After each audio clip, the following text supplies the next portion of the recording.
Two U.S. Air Force B-1B Lancers have conducted an extended deterrence 32-hour round-trip sortie over the South China Sea on April 29, 2020. The bombers belong to the 28th Bomb Wing, Ellsworth Air Force Base, South Dakota.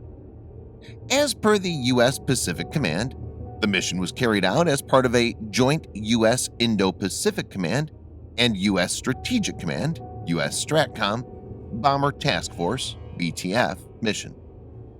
An official statement released after the mission says, "This operation demonstrates the U.S. Air Force's dynamic force employment model in line with the National Defense Strategy's objectives of strategic predictability with persistent bomber presence assuring allies and partners." This is not the first time such a long-duration mission has been undertaken. This operation follows a bilateral exercise where Ellsworth's B-1s departed from their home base, integrated with U.S. Air Force F-16s and Japan Air Self-Defense Force F-15s near Japan, and returned back home after a nearly 29-hour mission. In this video, Defense Updates analyzes why B-1B Lancer's direct mission from the U.S. to the South China Sea is a stark reminder of the U.S. military's capabilities to China. Let's get started. This video is sponsored by the free-to-play military vehicle combat game War Thunder. We talk a lot about military vehicles on this channel, but what about trying them out for yourself? In War Thunder, you can choose from more than 1,200 playable vehicles from the 1930s to the 1990s and go to battle on more than 80 theaters of war. You can fly aircraft, helicopters, drive tanks, and command ships of all types and sizes, which have been carefully recreated from their real-world counterparts. It's available as a free download on PC, PlayStation 4, and Xbox One with cross-platform support. So grab your friends and give it a try. All viewers of Defense Updates that register using the link in the description below will also get a free premium tank, aircraft, or ship and 3 days of premium account time as a bonus.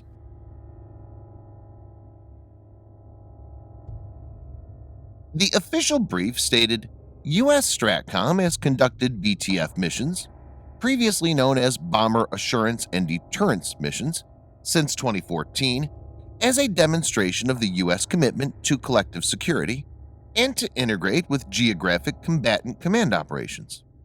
The first mission included B-52H Stratofortresses and B-2 Spirits traveling from the continental United States to Joint Base Pearl Harbor-Hickam in April 2014.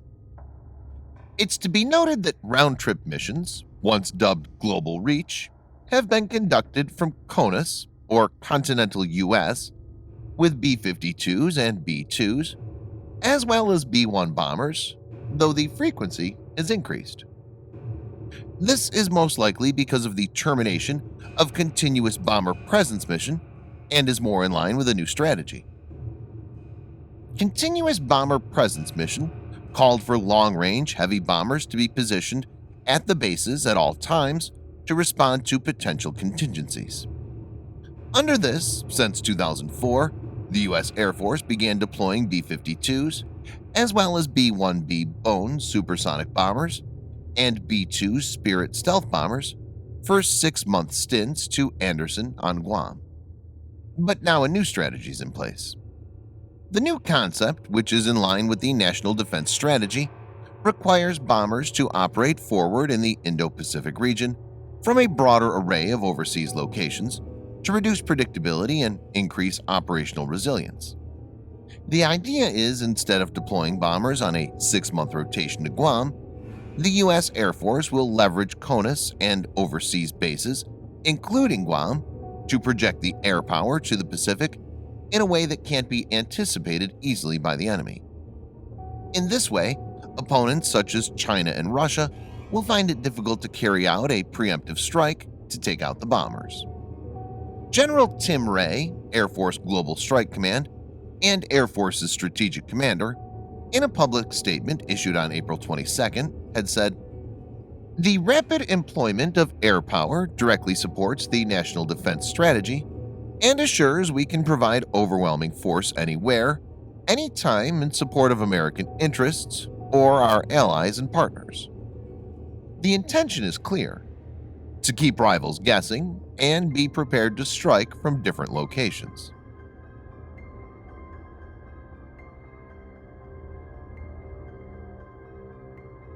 B-1 Lancer essentially has two variants. The B-1A was originally designed during the 1970s as a high-altitude, Mach 2.0 capable nuclear bomber. However, President Jimmy Carter canceled the program on June 30, 1977, in favor of air-launched cruise missiles carried on board the B-52, intercontinental ballistic missiles, and what eventually became the Northrop Grumman B-2 Spirit stealth bomber. This was done after it became apparent that penetrating Soviet airspace at high altitudes in a conventional non-stealthy aircraft was likely a suicidal endeavor. President Ronald Reagan eventually revived the Lancer program on October 2, 1981. However, the new B-1B was optimized for low-level penetration. Additionally, the aircraft was modified with new engine air intakes and other upgrades to reduce its radar cross-section. The resultant B-1B aircraft no longer possessed Mach 2 capability, topping out at roughly Mach 1.25, but had much better survivability because of the stealthier profile. Most airplane wing designs are trade-offs. Wings are set for low-speed stability or high-speed performance, or some middle point. Even with flap systems and leading-edge slats, fixed wings are compromises. A multi-role aircraft needs more flexibility. Having variability in the wing configuration has distinct advantages in making a single aircraft adept at multiple missions.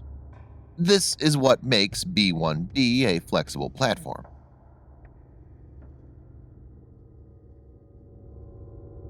The B-1B is powered by four General Electric F101 GE102 afterburning turbofan engines. Each of these can generate 17,390 pound force, that's 77.4 kilonewtons of thrust, when operating normally, and 30,780 pound force, or 136.9 kilonewtons, with afterburner. These enable B-1B to have an excellent range of 5,900 miles or 9,400 kilometers and a service ceiling of 60,000 feet. The engine performance makes B-1B capable of hauling a lot of weapons. B-1B has a massive payload of 125,000 pounds, that's 56,700 kilograms, internal and external ordnance combined. It has 8 external hardpoints for 50,000 pounds, 23,000 kilograms of ordnance, and 3 internal bomb bays for 75,000 pounds, 34,000 kilograms of ordnance. Depending on mission, B-1B can carry a variety of ammunitions like Mark 84 general purpose bombs, CBU 87-89, CBU 97 cluster bomb units, GBU 38 JDAM, AGM 158 Joint Air-to-Surface Standoff Missile, JASSM, to name a few. JASSM and JASSMER extended range are especially useful. The AGM 158 JASSM Joint Air-to-Surface Standoff Missile is a low observable standoff air-launched cruise missile developed by Lockheed Martin for the United States Armed Forces. It's a large, stealthy, long-range weapon with a 1,000-pound, 454-kilogram armor-piercing warhead, and it went into service in 2009. AGM-158 JASSM and AGM-158B JASSMER enables B-1B to strike targets without having to get into the enemy's strike envelope. JASSMs have a range of about 230 miles or 370 kilometers, whereas JASSMER extended range has a strike envelope of 575 miles or 925 kilometers.